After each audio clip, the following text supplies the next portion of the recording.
vou pedir para... Isso. Eu vou pedir para todo mundo ficar em pé de novo. Enquanto estamos louvando aqui embaixo, talvez alguns não estejam sabendo, lá em cima está tendo uma batalha, né? A Érica trouxe uma amiga chamada Érica também. E sem entrar em detalhes, né? Há um espírito de morte que quer levar essa moça embora e ela está sofrendo depressão. E Jesus atendeu o meu pedido, porque a Érica estava falando comigo lá na porta, né? Eu falei, esse bicho tem que se manifestar aqui hoje, né? E eu orei ao Senhor no meu íntimo, falei, Senhor, faça aparecer esse demônio. E pouco antes de começar o culto, ele começou ali a se manifestar, né? Então tem 3 pastoras orando lá em cima com ela. Só que nós vamos, como igreja, né? A autoridade do Senhor está sobre a igreja.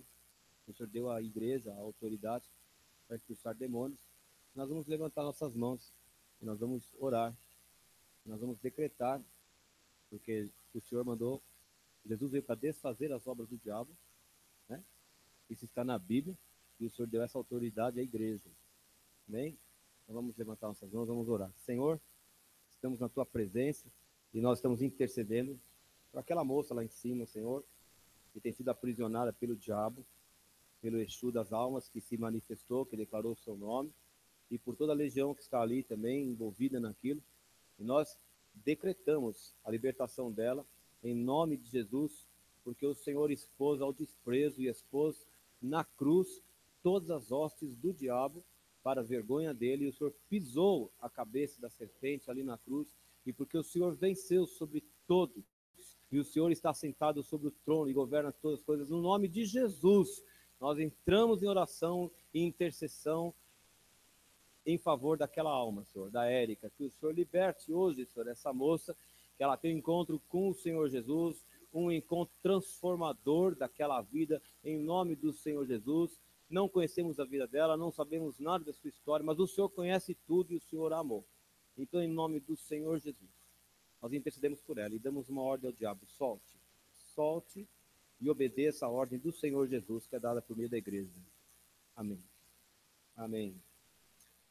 Amém. Ok, vamos sentar aí. Vou abrir pouco a Bíblia hoje, tá? Hoje vai ser uma coisa mais... Eu não sei muito bem explicar. Mas, enfim. Nem sei se é bom transmitir essas coisas, viu, Bia? Eu não gosto de transmissão. Mas, enfim. Tem gente que reclama depois, que fala, não vi nada. Então, no segundo semestre do ano passado, eu preguei 2 vezes aqui sobre o poder do Espírito Santo e sobre como um pastor chamado Jack Deere se viu surpreendido pelo poder do Espírito Santo. E eu dizia naquela ocasião que se tratava de um professor de um seminário bíblico lá em Dallas, de uma linha bem conservadora, mas de repente ele teve experiências radicais e transformadoras com o Espírito Santo que fizeram com que ele revisse todos os seus conceitos sobre aquilo que ele vinha estudando durante muito tempo.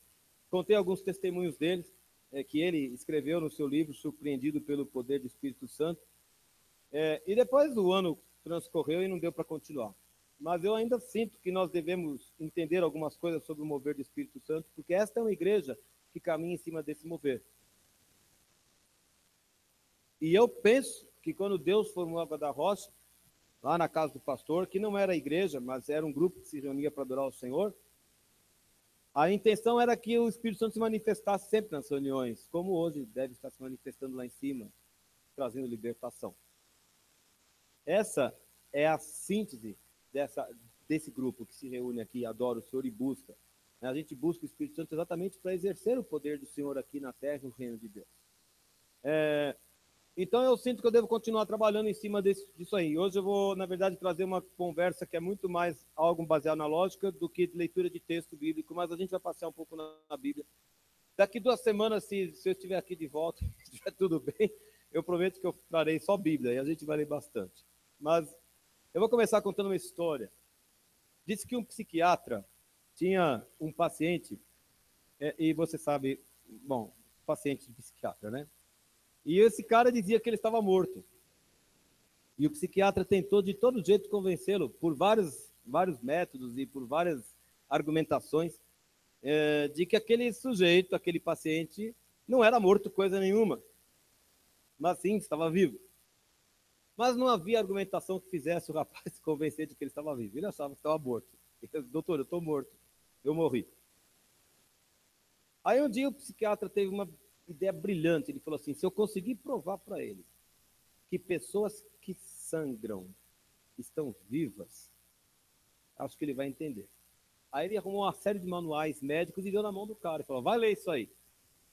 Aí o louco, né, levou lá os manuais todos, voltou para o retorno da consulta médica. E aí, você leu? Li tudo. Muito bem, o que você descobriu então? Então eu descobri o seguinte, doutor. As evidências médicas provam que homens mortos não podem sangrar. Eureka, foi o que ele pensou. O psiquiatra falou: brilhante. Na mesma hora ele pegou uma agulha e espetou o dedo do louco. E saiu então uma gota de sangue. O louco arregalou os olhos, ficou horrorizado e falou assim: meu Deus, homens mortos realmente sangram.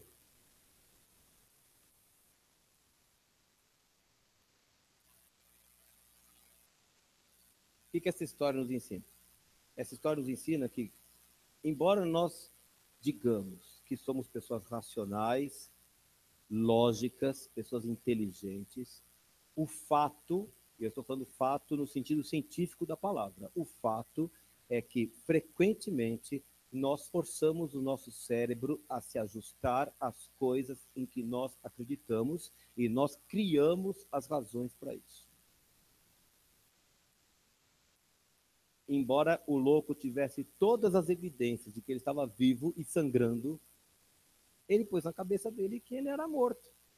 Então, para ele, pessoas mortas sangram, embora todos os manuais de medicina digam o contrário. Esse tipo de pensamento é tão comum, e é ele que leva, por exemplo, os pregadores de ideologias, os pregadores de direitos humanos, os pregadores das coisas mais absurdas que você vê aí fora, defenderem suas ideias, por mais estranhas que elas pareçam. Embora você ouça algumas ideias e fale, mas não é possível que tal pensador esteja dizendo isso, não é possível que tal político esteja falando aquilo, por mais absurdo que seja, eles, às vezes eu acredito, eles realmente confiam naquilo que eles estão falando. E foge totalmente à lógica.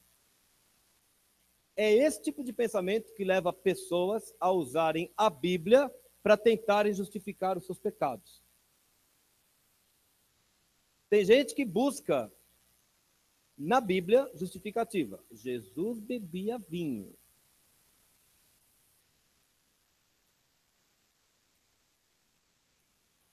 Davi escreveu que o amor de Jonatas era melhor do que o de várias mulheres. Tá vendo? Davi e Jonatas eram gays. Eu já li isso.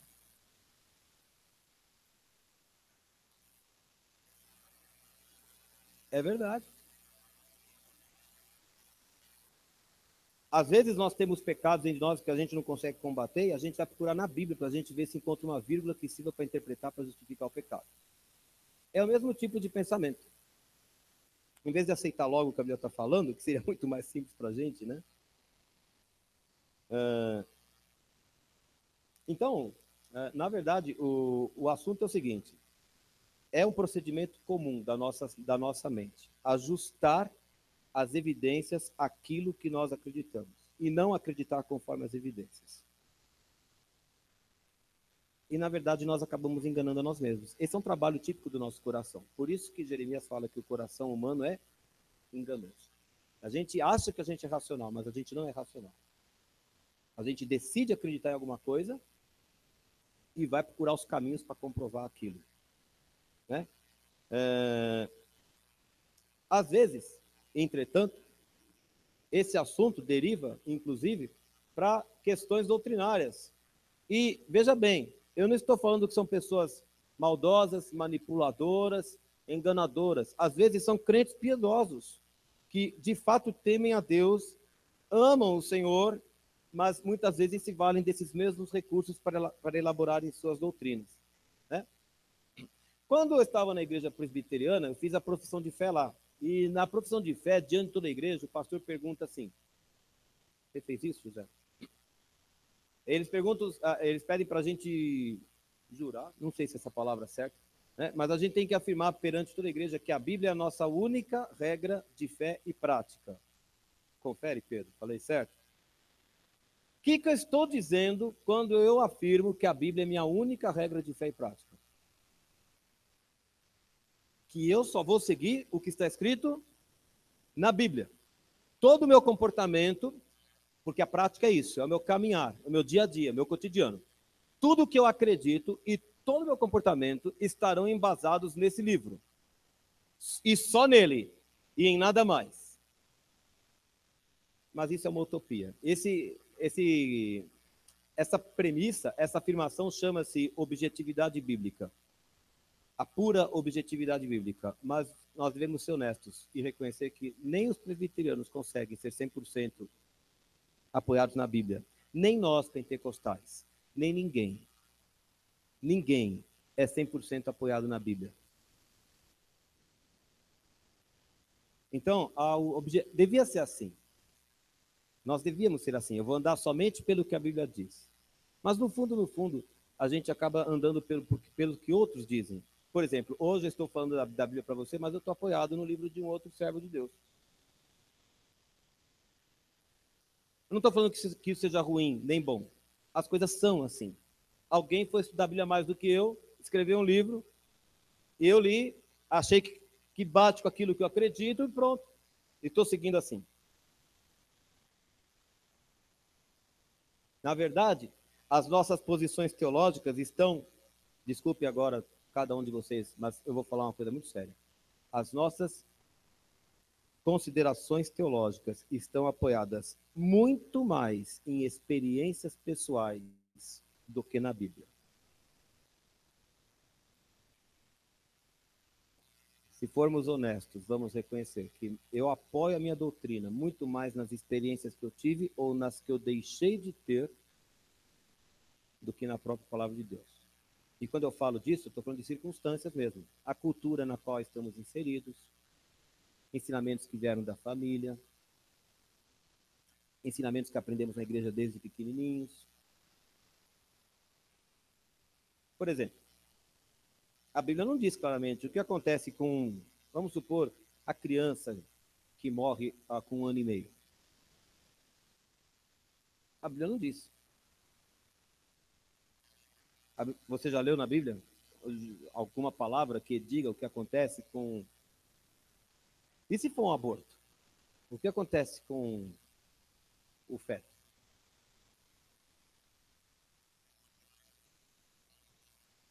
Então a gente só pode buscar essa resposta para isso em cima ou da cultura, ou daquilo que falam para a gente em casa, ou do que o pastor da igreja... Se o pastor falar, então eu vou acreditar, porque ele é o pastor, ele deve saber o que ele está falando.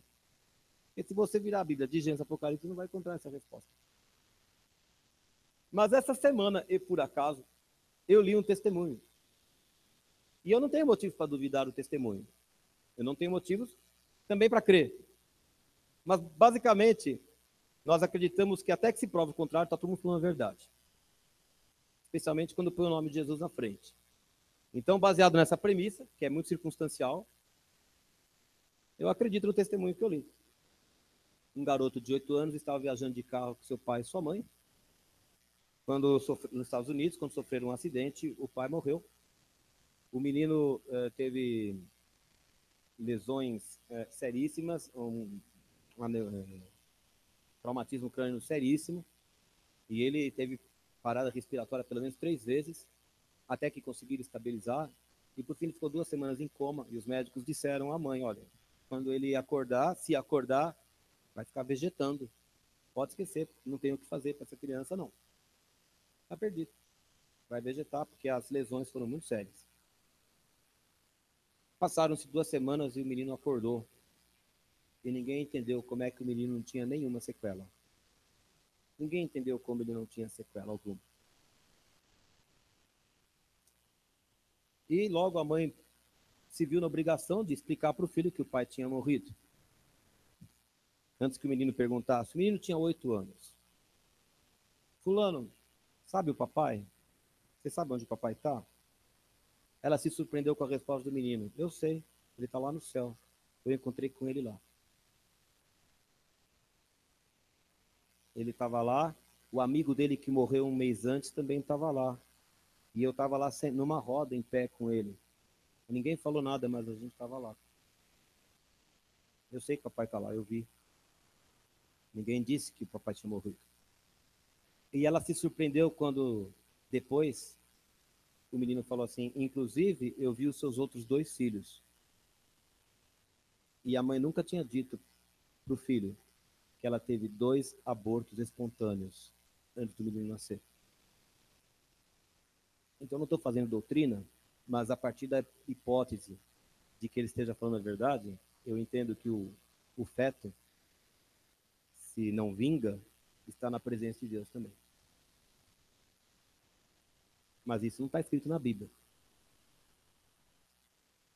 Eu posso dizer que esse jovem, hoje, tem 28 anos e viaja pelos Estados Unidos com a mãe, pregando o evangelho e dando testemunho da sua cura, da sua ressurreição, na verdade, porque ele morreu 3 vezes.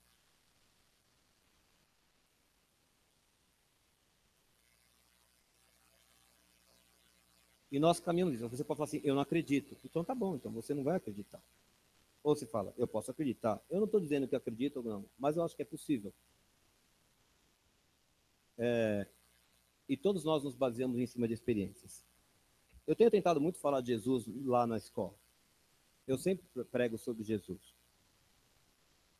Mas os nossos jovens são tão treinados a negar a divindade de Cristo, mesmo que se apresente argumentos históricos e tudo mais, eles são tão treinados a falar contra Cristo, que quando eles me perguntam, como você sabe que Jesus é Deus? A única resposta que eu tenho, e eles não conseguem refutar, é essa, porque eu experimento. Porque eu sei o que ele fez em mim. Só que isso eu não tenho como provar para a pessoa. Tá vendo? Eu não estou me baseando mais em argumento bíblico, eu estou me baseando na minha experiência. A nossa forma de crer sobre as coisas de Deus frequentemente está alicerçada naquilo que experimentamos sobre Deus. E eu vou dar alguns exemplos. Se você fosse, por exemplo, para o seminário de Dallas e você perguntasse sobre o milênio é aquele período de 1000 anos em que Cristo vai reinar sobre a terra, entre a tribulação e o momento em que ele criar novos céus e nova terra. Abra lá em Apocalipse, capítulo 20, abra lá rapidinho, para você não dizer que você veio aqui e não abriu a Bíblia hoje, tá? Daqui a pouquinho vai ter prova, fique tranquilo, vai ser a sua vez de falar. Mas vamos lá, para a gente não perder muito tempo. Apocalipse, capítulo 20, versículo 4.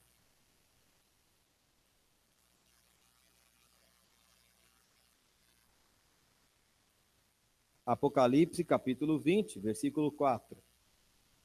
Vi também tronos, e nestes sentaram-se aqueles aos quais foi dada a autoridade de julgar. Vi ainda as almas dos decapitados por causa do testemunho de Jesus, bem como por causa da palavra de Deus, tantos quanto não adoraram a besta, nem tampouco a sua imagem, e não receberam a marca na fronte e na mão, e viveram e reinaram com Cristo durante 1000 anos. E os restantes dos mortos não reviveram até que se completassem os 1000 anos. E esta é a primeira ressurreição. E bem-aventurado e santo é aquele que tem parte na primeira ressurreição. Sobre esses, a segunda morte não tem autoridade. Pelo contrário, serão sacerdotes de Deus e de Cristo e reinarão com ele os 1000 anos. A Bíblia fala em 1000 anos aí 3 vezes em 3 versículos. Jesus reinando futuramente por 1000 anos. Se você fosse ao seminário de Dallas, eles ali diriam que existe o milênio porque a Bíblia ensina claramente que há milênio. É o ensino claro das Escrituras, eles vão dizer. E existe lá, então, para eles o milênio. Mas se você fosse ao seminário de Westminster, por exemplo, e você perguntasse sobre o milênio, eles diriam que esse texto aqui usa linguagem figurada e que não há milênio. Eles, então, são amilenistas. E se você perguntasse para eles, como você sabe disso? Eles falariam assim, porque é o ensino claro das Escrituras. Ora, um seminário diz que o ensino claro das Escrituras é que há milênio. Outro seminário diz que o ensino claro das Escrituras é que não há milênio. Obviamente, não dá para os dois estarem certos. Aliás, é possível que os dois estejam errados, mas os dois não podem estar certos.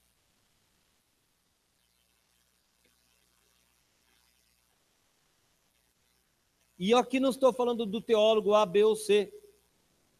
Eu não vou falar do teólogo, porque eu creio que são cristãos honestos, tementes a Deus, piedosos, e que concordam na grande maioria das questões doutrinárias essenciais, a divindade de Cristo, a salvação pela graça, mas em alguns pontos doutrinários discordam. E é por isso que uns dão aula em Dallas e outros dão aulas em Westminster. Agora, deixa eu te fazer uma pergunta. O jovem acabou de se converter. O José aqui na frente acabou de se converter. E aí, ele quer estudar escatologia. E tem essas duas escolas. Na sua opinião, o que vai acontecer com o José em relação à escatologia? Ele vai ser amilenista ou ele vai ser pré-milenista, na sua opinião? Não. Não. O que você acha que vai acontecer com ele? Ele vai ser enviado para uma escola e provavelmente ele vai pensar conforme ensinarem naquela escola. O que isso prova? Isso prova que o aprendizado dele não saiu do estudo da Escritura, mas do estudo que outra pessoa fez da Escritura, e, portanto, ele não está alicerçado na Escritura, ele está alicerçado no que outra pessoa disse.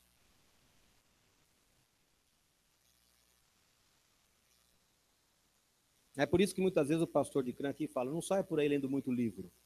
Ultimamente não tem falado isso, mas havia uma época em que ele falava bastante. Não saia lendo muito livro, vai ler mais a Bíblia. Porque às vezes a gente não sabe onde a gente vai, ou quem é o autor que a gente vai ler, e aí a gente corre o risco de cair naquela história da morte na panela. A história da morte na panela é emblemática. Foram lá buscar, os discípulos de Eliseu foram lá buscar erva lá para fazer a sopa. Alguém achou lá uma planta legal, mandou trazer, e quando comer, falou, isso aqui não presta. Aí teve lá que o Eliseu operar um milagre para curar aquela comida toda. Porque alguém foi buscar outra comida. Ele não foi lá buscar comida para matar os irmãos dele de escola de profeta, os seus condiscípulos. Ele foi lá para. Ele quis dar a contribuição dele, na maior honestidade. Só que ele pegou veneno e não sabia que era veneno. Porque nós somos assim.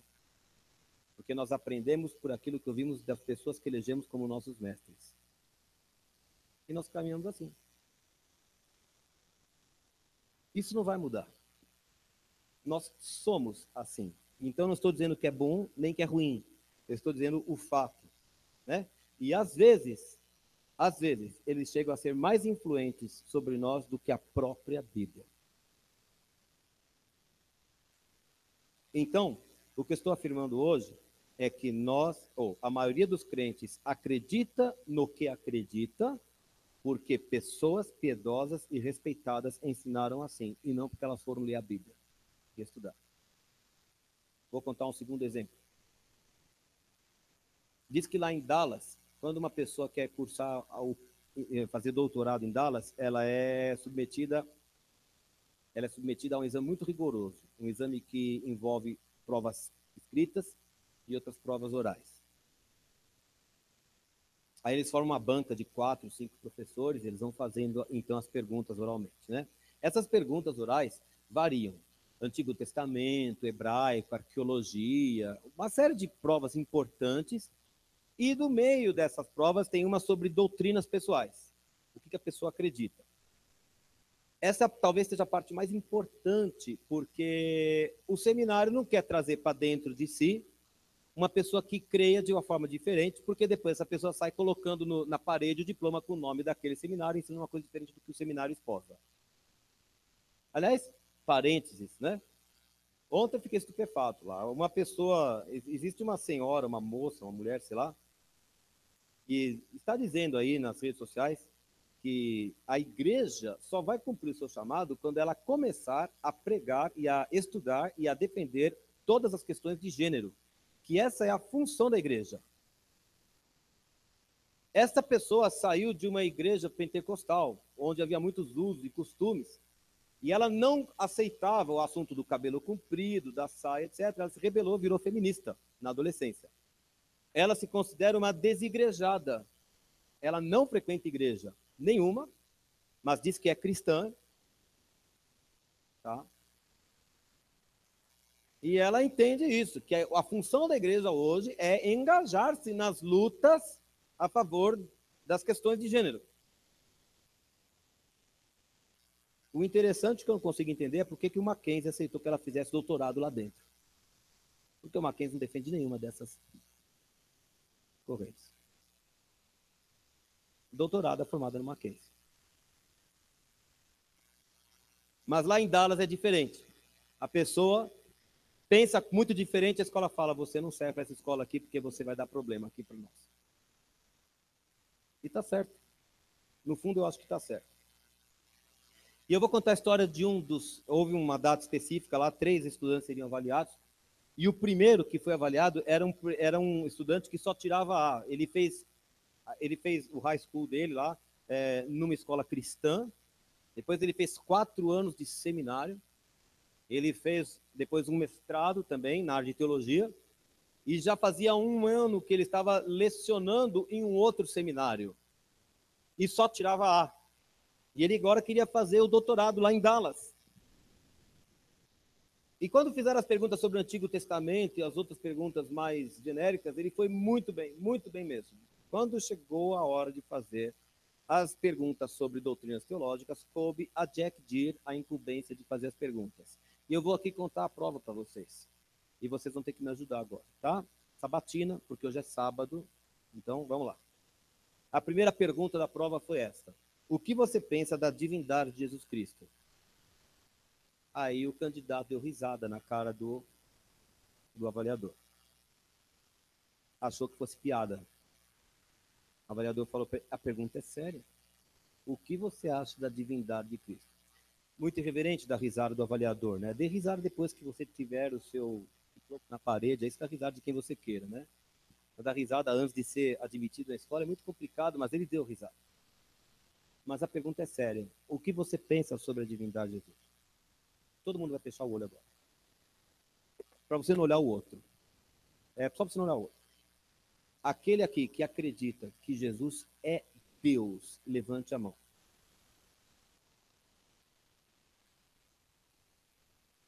Pode abaixar a mão aí. Tivemos quase 100%. Mas foi muito bom. Pois é, o candidato não foi diferente. Ele falou, eu creio plenamente na divindade de Jesus. Jesus é Deus. Essa é a letra A da pergunta.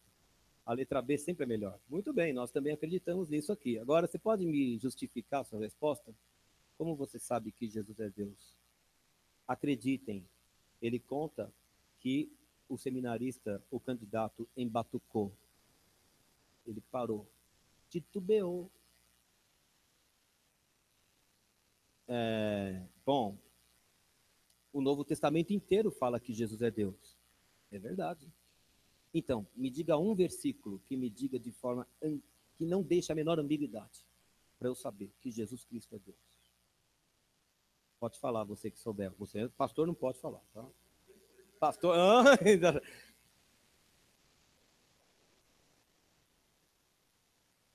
O Antônio já foi para João 1. Outro.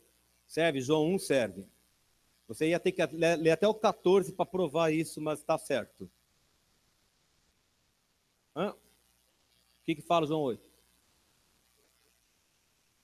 Jesus disse, eu sou. Exatamente. Essa é boa. Outro. Pois é, o texto conta que o seminarista ficou um bom tempo em silêncio, mais longo do que o que nós ficamos aqui. E de repente ele explodiu. Eu e o Pai somos um.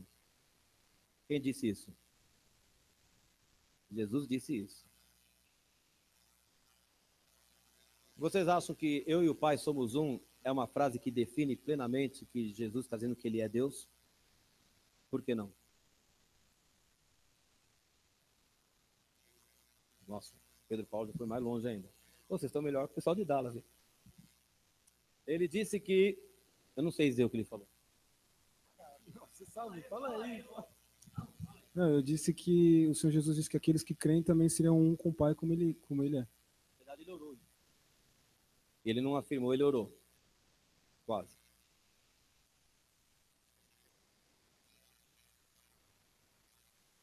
Ele fala, eu e o pai somos um. Agora veja só, o marido e a mulher se unem, eles são um só. Mas o marido não virou a mulher, e nem a mulher virou o marido. Então nem sempre um significa ser o mesmo. Nós podemos falar que aqui nós somos um só, porque estamos juntos adorando a Deus, por exemplo. Mas o Cláudio está lá e eu estou aqui. O José está ali e eu estou aqui. Para explicar, abre lá em João capítulo 10. Está vendo por que você tem que conhecer a Bíblia?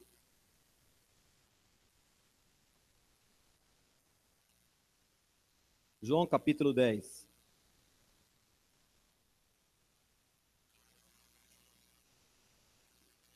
João capítulo 10, né? 30, versículo 30. Foi quando Jesus falou, eu e o Pai somos um.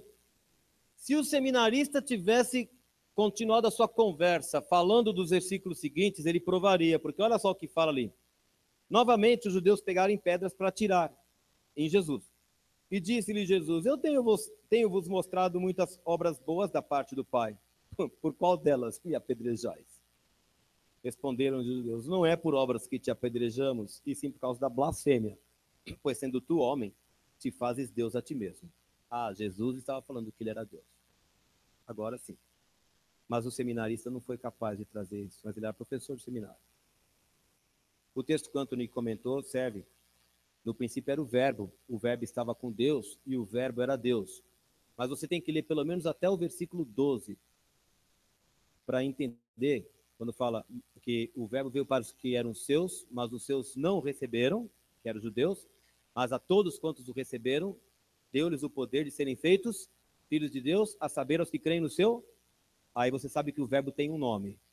Aí você tem que ler João inteiro para saber que ele está falando de Jesus, para levar a entender que Jesus é o verbo e o verbo era Deus. Dá certo, mas vai dar muito mais trabalho para argumentar numa conversa. Aqui talvez não fosse o caminho mais rápido na questão do exame. Então, ele não conseguiu responder que Jesus era Deus, embora ele acreditasse nisso. Ele fez uma outra pergunta. Estou tomando teu tempo, mas eu quero que você use a sua mente para pensar aqui. Outra pergunta. Como é que uma pessoa pode chegar ao céu? Isso você sabe, né? Porque todo mundo aqui usa 4 leis, já decorou, então todo mundo sabe. Não sabe?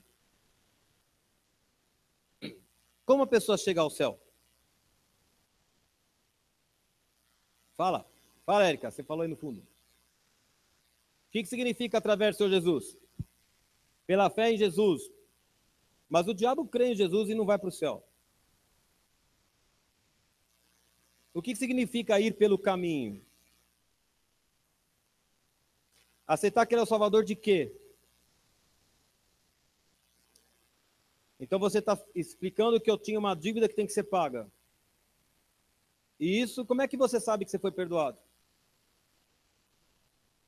Porque ele morreu, está todo mundo perdoado? Por causa da fé? Ah, então tá. Eu pergunto lá para os... Eu falo para vocês, gente, eu tenho vários alunos cristãos lá no Mackenzie. Nenhum. Eu sempre pergunto para eles, você vai para o céu? Vou.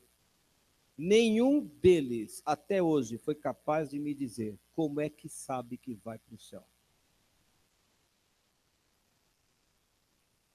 Eu sei que eu vou para o céu por causa da fé em Jesus, que liberou a graça do Senhor na minha vida, não meu mérito. Porque a Bíblia fala em Efésios, pela graça, sois salvos mediante a fé. A fé libera a graça de Deus. Jesus vê a fé no coração da pessoa e ele movimenta a graça em nosso favor. O candidato ao doutorado não soube responder essa pergunta. Alguns de vocês já sabem. Mas eu não soube responder. Aí ele fez uma terceira pergunta. O que você acha dos dons miraculosos, os dons do Espírito Santo? Aí o candidato se encheu de segurança e falou: os dons cessaram. Houve 3 períodos de 2 gerações na Bíblia em que os dons ocorreram. O período de Moisés e Josué, o período de Elias e Eliseu, 2 gerações, o período de Jesus e os apóstolos. E haverá também milagres quando vier o anticristo. Foi isso que ele respondeu. Aí o avaliador, Jack Deere, né, falou assim, muito bem, esse é um estudo indutivo que você fez. Deixa eu explicar o que é um estudo indutivo. Indução é quando eu conheço um fato, e a partir do fato eu tento criar conclusões. Embora seja um raciocínio, um tipo de raciocínio viável, ele não é seguro. Por exemplo, você passa pela rua e ela está molhada. O que você infere? Choveu. Quer dizer que, porque a rua está molhada, você pode afirmar com segurança que choveu? Pode ter estourado um cano da Sabesp. O resultado seria o mesmo. Pode ter acontecido um torneio de cuspe à distância. E o caminhão passou e lavou. Isso é indutivo. Então, ele viu na Bíblia 3 períodos cheios de milagres e inferiu. Deus só fez milagre naqueles períodos. Perigosíssimo tirar conclusões a partir de induções. É muito mais seguro quando eu conheço causas e elas me remetem a uma conclusão. Mas o avaliador perguntou para ele assim, você que concluiu isso? Eu mesmo, que estudei bastante. E o Jack Deere sabia que aquilo era mentira.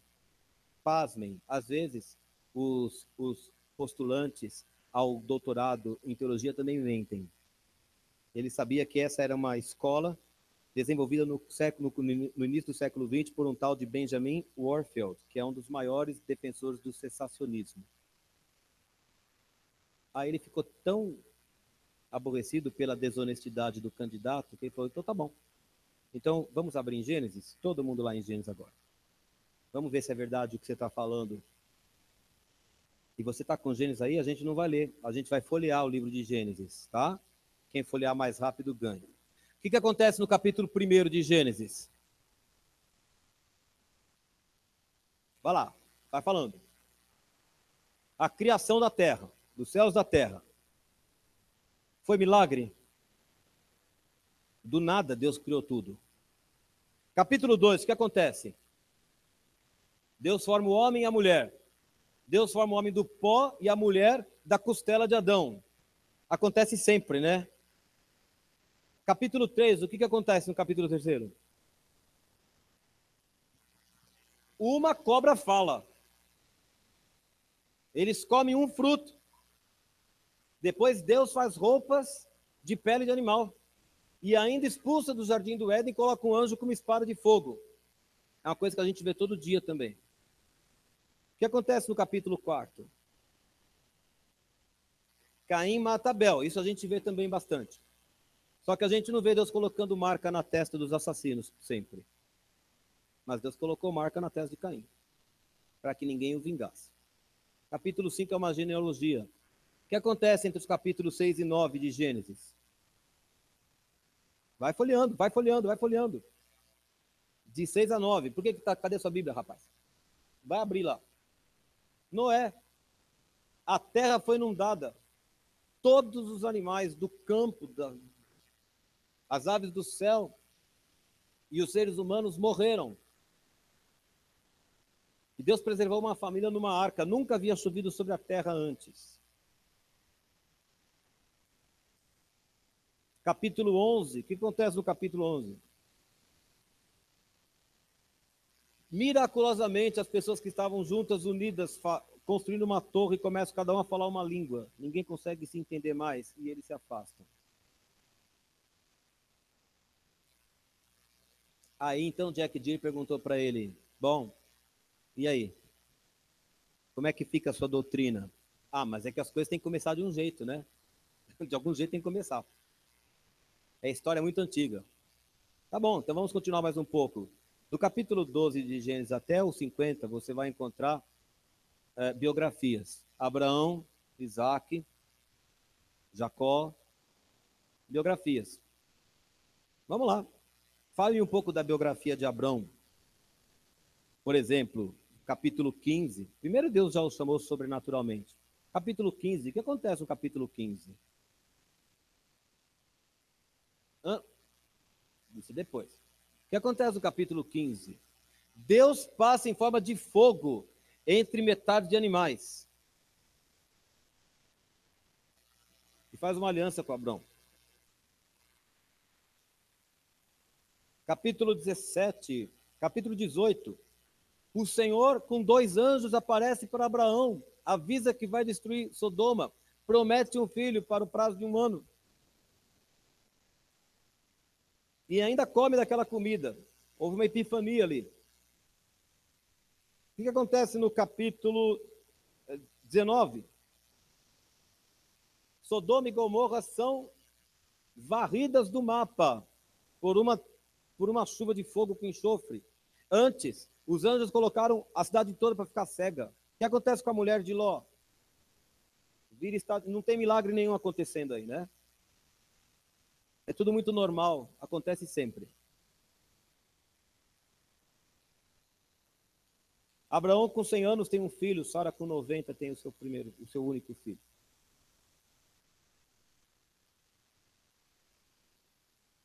O encontro do servo de Abraão, quando foi buscar a esposa para Isaac. Ele acaba de fazer oração e aparece a Rebeca ali na frente. Jacó, dormindo com a cabeça sobre a pedra e tendo uma visão de anjos de Deus subindo e descendo por uma escada. José, tendo sonhos proféticos.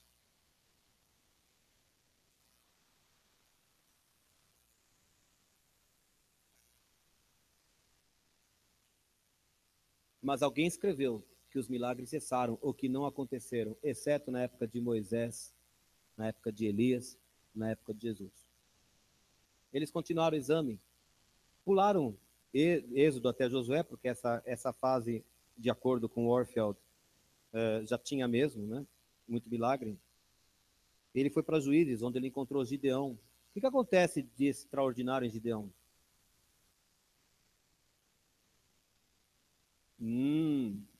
Mas antes, o teste com Deus da lã, a lã seca, a terra molhada, a lã molhada, a terra seca. E do capítulo 3 em diante, a história toda de Sansão é um milagre atrás do outro. Por mais mundano que ele fosse, não é todo mundo que sai carregando o portão da cidade e sobe a colina com o portão nas costas. Nem o Nau seria capaz de fazer isso. O Timóteo faria.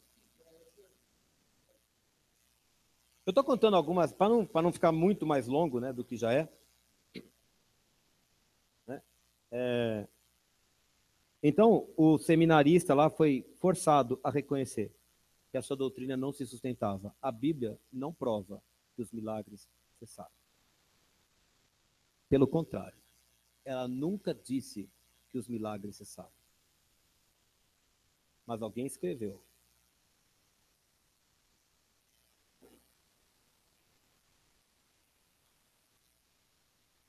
O fato é que nós estamos cercados de tradições doutrinárias dentro das igrejas. Tradições e práticas. E eu não sou totalmente contrário a certas tradições. Eu acho que algumas tradições podem ser boas. Quando é que a tradição é boa? A tradição é boa quando ela contribui para a transmissão da verdade, para a transmissão dos conhecimentos, para fortalecer a fé dos cristãos. Mas quando a tradição impede o nosso crescimento nas coisas de Deus, e quando a tradição nos priva de fazer indagações sobre questões que ainda não estão resolvidas, a tradição é ruim. Quem aqui é contra ter um piano dentro da igreja? Eu conheci uma igreja que na nave só permitia órgão, não podia ter piano. Era uma tradição daquela igreja. O interessante, a argumentação deles era essa: o piano era um instrumento usado em cabaré. Então você não pode trazer o cabaré para dentro da igreja. Não podia, mas nas salas de coro, nas salas de jovens e outras salas, tinha lá 2, 3 pianos. Mas na nave da igreja não pode ter um piano. Bom, o que a gente vai falar então da percussão? O que a gente vai falar então das cordas e etc. São tradições. Há tradições que podem contribuir para o nosso crescimento, e há tradições que só vão atrapalhar. Só vão atrapalhar. As tradições são perigosas, na verdade, né? Eu acho que, de uma forma geral, nós sabemos defender a divindade de Jesus, a justificação pela fé, a necessidade do sacrifício vicário de Cristo por nós. Agora, quando vai discutir a forma de batismo, quando vai discutir escatologia, quando vai discutir os dons do Espírito Santo, aí a coisa começa a mudar de figura e começa a aparecer as divergências. Por isso que nessa igreja aqui, se os pais acreditam no batismo de criança, a gente batiza a criança. Se os pais não acreditam, quer deixar para a criança escolher, tá bom, fique à vontade. Nesta igreja, você quer batismo por imersão? Você terá batismo por imersão. Você acha que não precisa, quer por aspersão? Vai ser por aspersão do mesmo jeito. Nós não vamos colocar essa regra nesse lugar aqui. Essas são as tradições que só servem para espalhar. Só servem para separar. Uma boa interpretação bíblica segue 3 regras. Você vai repetir a regra, tá? Eu devia colocar no slide, mas eu fiquei com preguiça de slide. Primeira regra. Uma interpretação bíblica deve ser feita em seu sentido gramatical e histórico. Você vai repetir, eu vou falar e você vai repetir, tá bom? Assim, a interpretação bíblica deve ser feita em seu sentido gramatical e histórico. Viu? Tem que conhecer português para entender direito. Onde os católicos erram? Quando Jesus fala assim: eu te digo que tu és Pedro, e sobre esta pedra edificarei a minha igreja. O pronome esta é de primeira pessoa, não de segunda. Se ele tivesse dito sobre essa pedra, ele estaria falando de Pedro. Ele está falando esta pedra. E, na verdade, ele usa rocha ali, não pedra. Jesus e Pedro. Pedro, tu me amas? A pergunta que Jesus faz emprega o verbo amar com a palavra ágape, que é um amor de sacrifício. E Pedro não consegue falar que ele amava Jesus ao ponto de sacrifício. Ele responde com outro verbo, que era filéu. Eu tenho apreço por você. Só que a nossa tradução em português é pobre, usa amar de qualquer forma. Tu sabes que eu te amo. Mas não foi isso que Pedro falou. Pedro falou assim: eu não consigo te amar desse jeito. E na terceira vez, Jesus fala: você gosta de mim assim mesmo? Serve para mim. Quanta interpretação é errada na Escritura porque a gente não conhece o texto. Segunda regra. As Escrituras interpretam as Escrituras e não podem contradizer-se. Repita. As Escrituras interpretam as Escrituras e não podem contradizer-se. Então você não pode criar uma doutrina que vá em oposição a outra coisa que a Bíblia diz.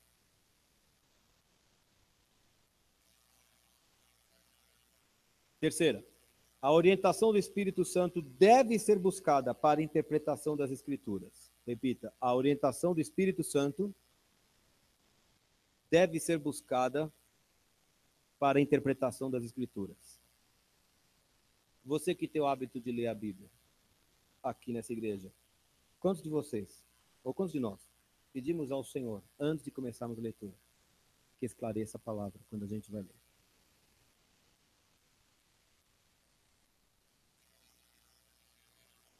Eu acho que eu falho muito nisso também. Às vezes eu preciso ler hoje e tal, preciso dar os meus 3 capítulos, e fica uma coisa mecânica e deixa de ser aquele tempo da busca do conhecimento do Senhor, que tem que ser dirigido e iluminado pelo Espírito Santo. Agora, se você disser lá Se você disser lá para o pré-milenista de Dallas que ele não interpreta corretamente a Bíblia, ele vai falar, eu cumpro essas 3 regras aqui. E se você disser para o amilenista de Westminster a mesma coisa, ele vai responder, eu também cumpro essas 3 regras. Então o problema não é esse.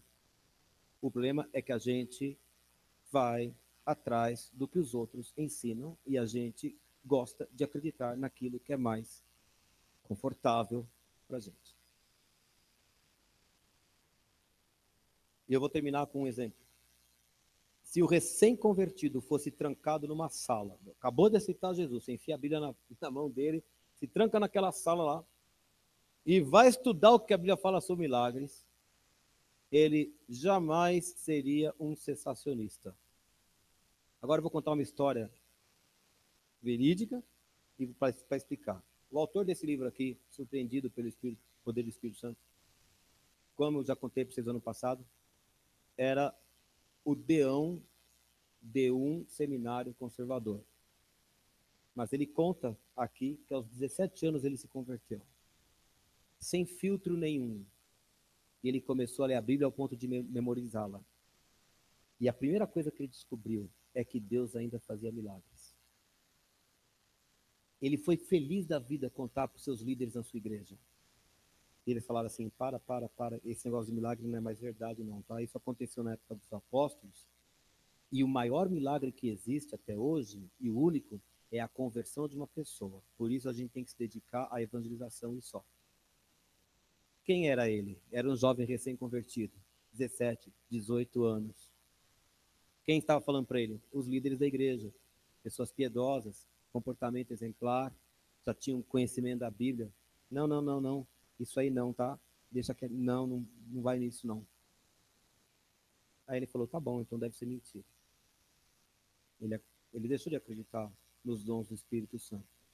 Até que depois, pastor de uma igreja, ele foi invadido pelo poder do Espírito Santo na sua própria igreja. E aí ele teve que... Então ele fala com propriedade, porque ele esteve dos dois lados. E ele fala, eu sei.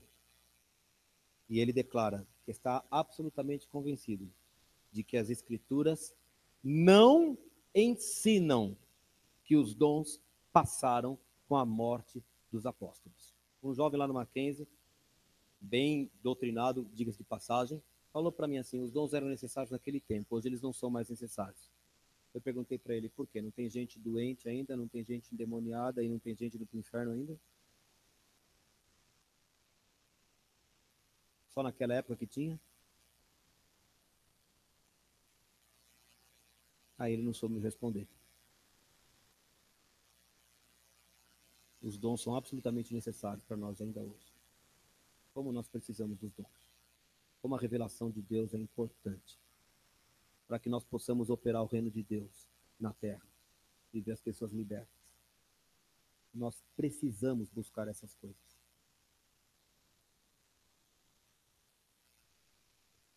A Bíblia não ensina que os dons cessaram. E não é o ensino bíblico que tem feito as pessoas desacreditarem dos milagres, mas o fato de que as pessoas nunca os viram. A Thelma está aqui. Eu não combinei nada com ela. Mas o Corra para Jesus começou, ela colocou, postou essa semana lá, eu vi lá. Começou por causa de um milagre. O que falaram sobre sua condição antes? Tinha cura? Não. Não tinha cura. Mas aconteceu uma cura.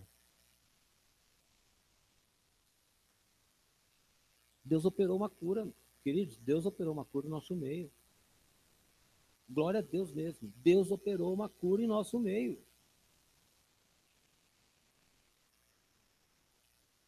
Os dons existem. O Espírito Santo é o mesmo. Ele continua agindo. E a nossa função devia ser buscar essas coisas e falar, eu não largo do teu pé enquanto o Senhor não me der essas coisas aqui, porque eu preciso disso.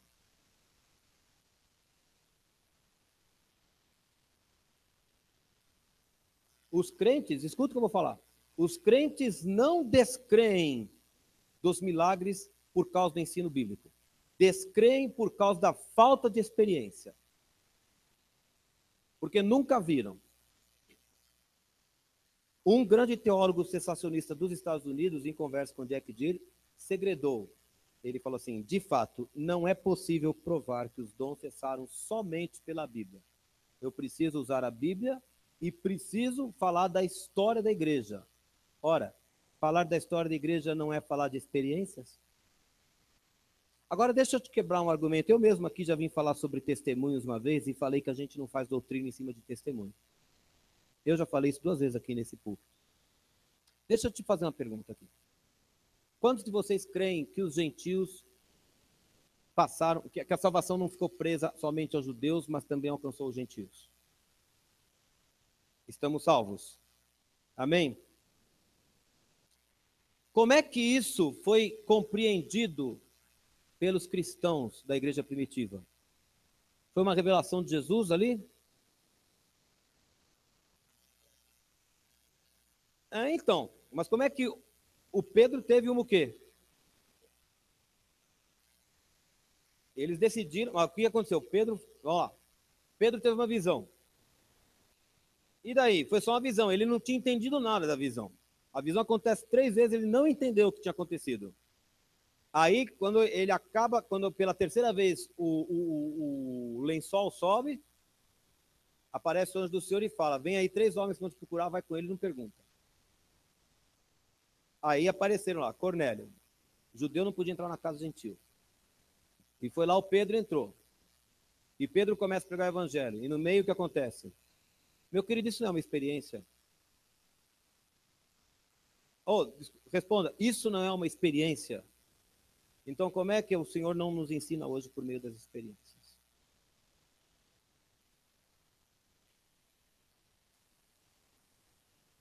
Me diga isso, José. Como é que o Senhor não ensina por meio das experiências? A gente precisa buscar experiências. A gente precisa ansiar por experiências. E só vai ter experiência quem se apresentar. Se aquele pastor não tivesse aberto a porta da sua igreja para outro vir ministrar sobre curas, ele jamais teria tido essa experiência. Se a gente não se abrir para as experiências, a gente não terá as experiências.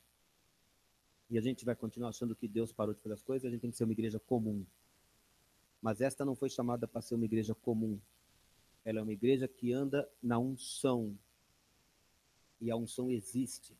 E a Bíblia não diz que a unção acabou. Então ela continua. Ela continua.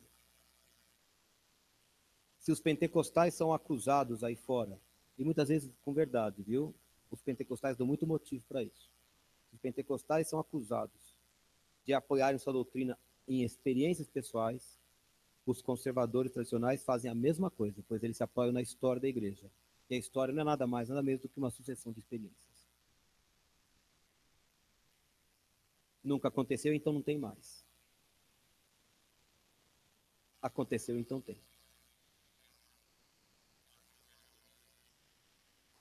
Então, questões como os dons do Espírito, predestinação, escatologia e afins são majoritariamente transmitidas de pessoa para pessoa e do mestre que a gente resolveu ouvir.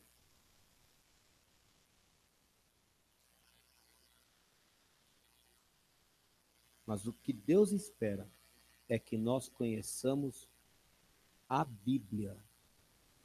A Bíblia. Meus alunos lá na escola não sabem abrir a Bíblia e provar para mim que eles são salvos. Eles não sabem.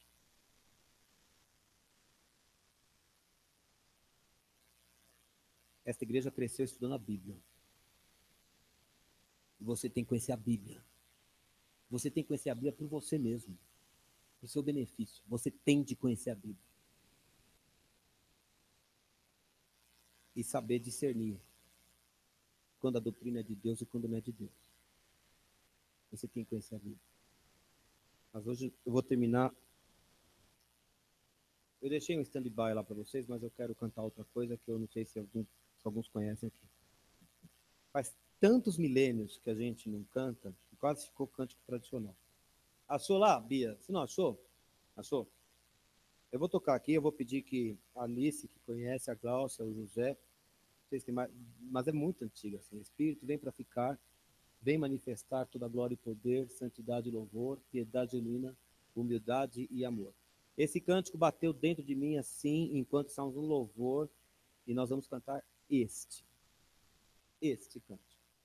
Sinais e maravilhas hão de aparecer. Vidas tocadas, curadas pelo amor. Toda esta gente saciada será, na alma e no corpo, em nome da compaixão. Nós vamos terminar hoje com esse cântico. Tá? O Cláudio Arroz conhece também. Você tinha cabelo ainda quando a gente canta. Bom, vamos ficar em pé?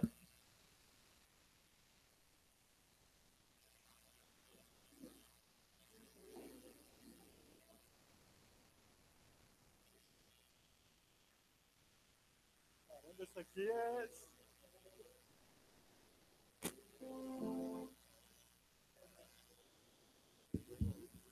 Som. Glória a Deus. Som, glória a Deus. Por que eu não Som, tenho som. som no mic?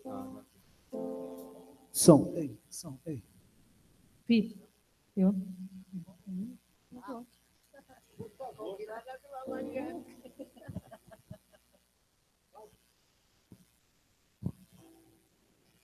Ele está dizendo aqui, ele quer enfatizar, que a experiência nunca contradiz a Bíblia.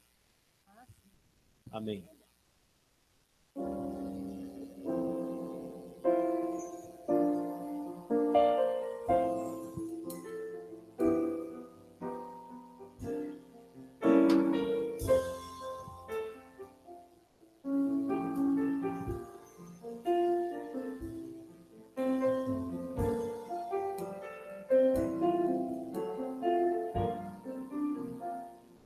Você vai ter que aprender. Espírito, Espírito, vem para ficar. Espírito, Espírito, vem manifestar toda a glória e poder, santidade e louvor, piedade genuína, humildade e amor. De novo. Espírito, Espírito, vem para ficar. Espírito, Espírito, vem manifestar toda a glória e poder, santidade e louvor, piedade genuína, humildade e amor, sinais e maravilhas hão de aparecer, vidas tocadas, curadas pelo amor. Toda essa gente saciada será, na alma e no corpo, em nome da compaixão.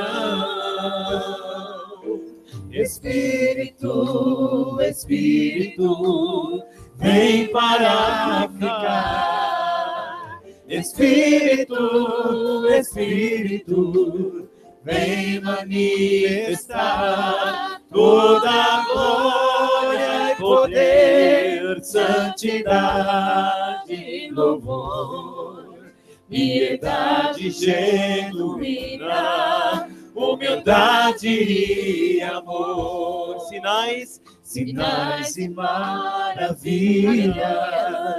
hão de aparecer,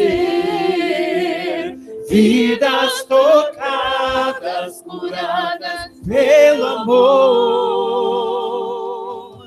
Toda essa gente saciada será, na alma e no corpo, em nome da compaixão. Espírito, Espírito, vem para ficar. Espírito, Espírito, vem manifestar toda glória e poder, santidade, louvor, piedade genuína, humildade e amor. Piedade genuína, humildade e amor. Piedade genuína, humildade e amor.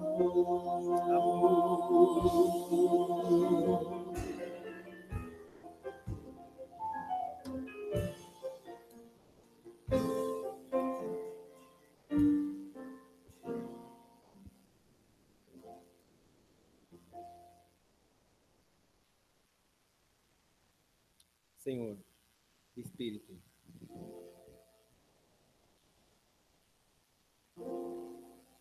venha manifestar a tua glória no nosso meio. Venha nos conduzir a uma vida de santidade,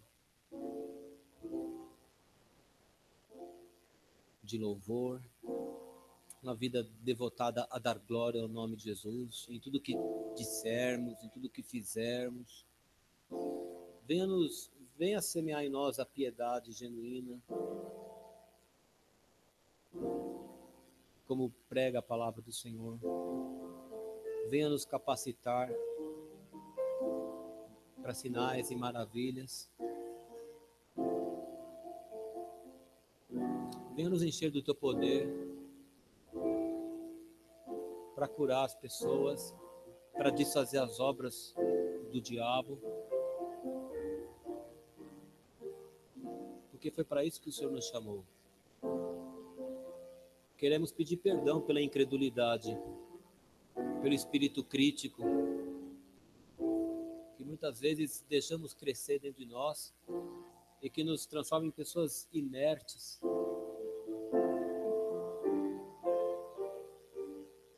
Eu tenho entendido, Senhor, que não há muito que argumentar com esse mundo, mas eles precisam conhecer o teu poder. Eu quero ser cheio do teu poder. Não quero glória para mim, mas eu quero ser frutífero. Eu quero mostrar ao mundo que Jesus é vivo, que Jesus é vivo. Então, Espírito de Deus, venha sobre nós agora.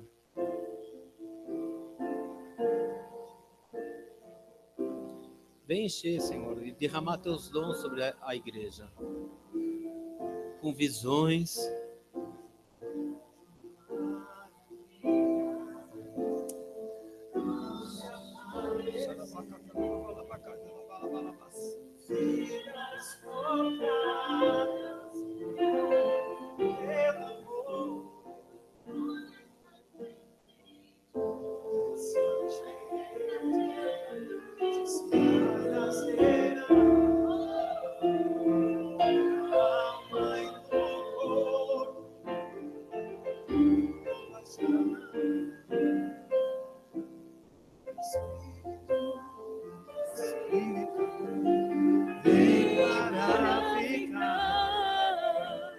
Espírito, Espírito, vem manifestar toda glória e poder, santidade e louvor, piedade genuína, humildade e amor.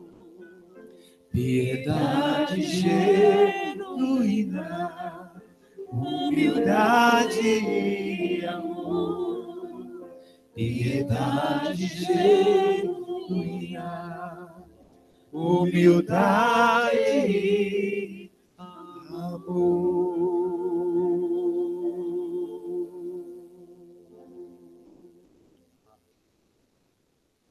Jesus está nessa casa. Aleluia. Aleluia. Eu não sei o que fazer. Tem uma direção. O senhor deu alguma visão para alguém?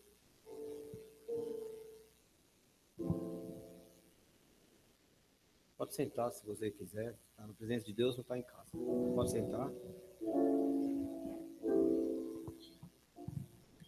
Fala o que você tinha que falar. O Fábio pregava e o senhor estava me lembrando que na maioria dos acontecimentos em Atos sempre houve a voz do Espírito antes de alguma coisa acontecer. Então, por exemplo, Pedro está lá na casa e de repente vem a visão e segue esses dois homens. Felipe está em um lugar e de repente segue essa carruagem e aí ele encontra o eunuco. O que o senhor falava é que nós precisamos ouvir essa voz. Amém? Vocês estão me entendendo? Nós precisamos ouvir essa voz. Deus está querendo falar com a gente e as coisas maravilhosas vão acontecer se a gente ouvir essa voz. Amém?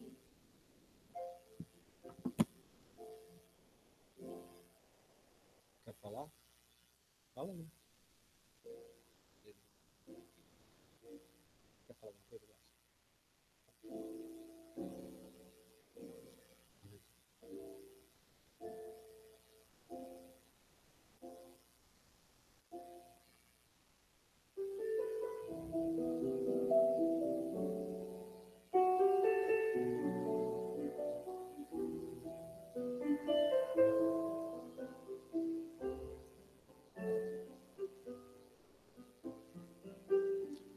Espírito Santo,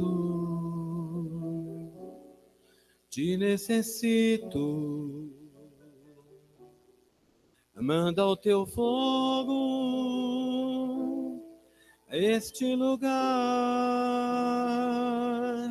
Espírito Santo,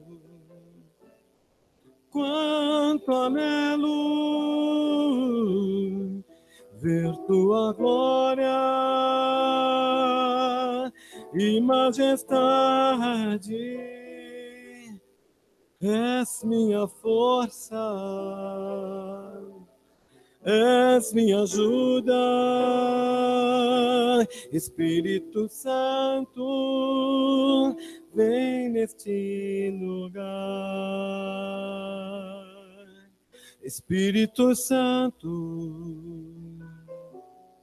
te necessito.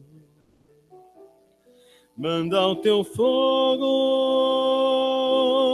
a este lugar. Espírito Santo, quanto anelo ver tua glória e majestade. És minha força, és minha ajuda. Espírito Santo, vem neste lugar. Espírito Santo, te necessito. Manda o teu fogo este lugar. Espírito Santo, quanto anelo ver tua glória e majestade. És minha força, és minha ajuda. Espírito Santo, vem neste lugar. És minha força, és minha ajuda. Espírito Santo, vem neste lugar. És minha força, és minha ajuda.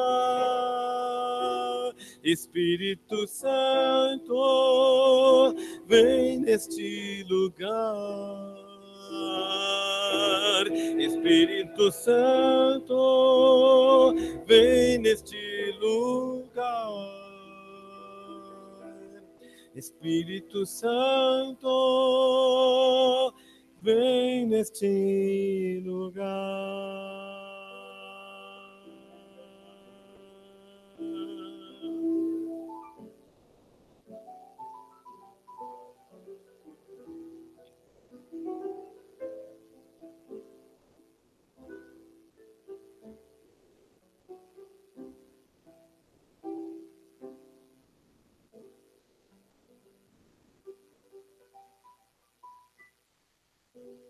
Aleluia.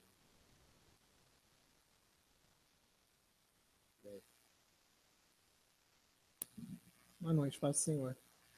Uma coisa antes só, na quinta eu vim aqui para o culto e eu tinha visto como se fossem uns copos e umas garrafas dessa cor. Foi muito engraçado quando eu entrei aqui na igreja hoje, a garrafa exatamente da cor que o senhor tinha mostrado.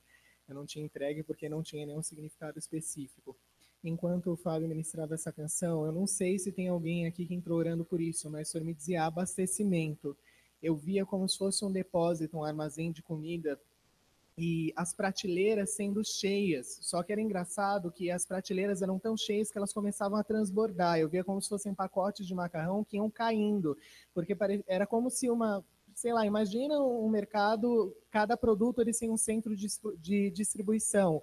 E o Senhor mostrava as prateleiras tão cheias que iam colocando mais ainda, naquilo que já estava abarrotado, vinha mais comida e mais comida e mais comida, e era como se as prateleiras transbordassem, como se quem estivesse enchendo as prateleiras, apesar de saber que elas já estavam cheias, insistisse em colocar mais. E os pacotes de comida começavam a transbordar e caíam no chão. E era como se o Senhor, como se nós estivéssemos, como se eu estivesse dentro dessa sala, vendo essas coisas acontecendo. Então, se alguém aqui, ou se tem alguém orando por abastecimento, não sei se espiritual ou se financeiro mesmo, mas saiba que o Senhor respondeu essa oração e que o Senhor tem abastecimento para nós nessa noite. Era Amém. Como eu me lembrava daquela passagem de Malaquias 3:10, que fala que ele vai encher que ele vai trazer tamanha bastância de que nós não teremos nenhuma falta, os lagares serão vinho, os campos serão sempre trigo. E era isso que o Senhor mostrava, várias prateleiras com vários produtos diferentes, muito cheias, mas sendo ainda mais abarrotadas, tanto que transbordavam.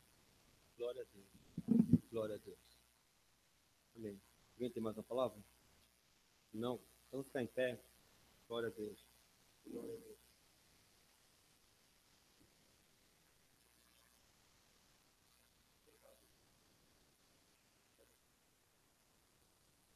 Eu esqueci uma coisa, eu quero orar pelo Vitor. A Marina falou que tem pedra ainda. Vamos orar pelo Vitor? A gente fala que Jesus quer curar e tudo, a gente tem que empenhar a fé, né? Vamos pedir ao Senhor, eu queria que você orasse.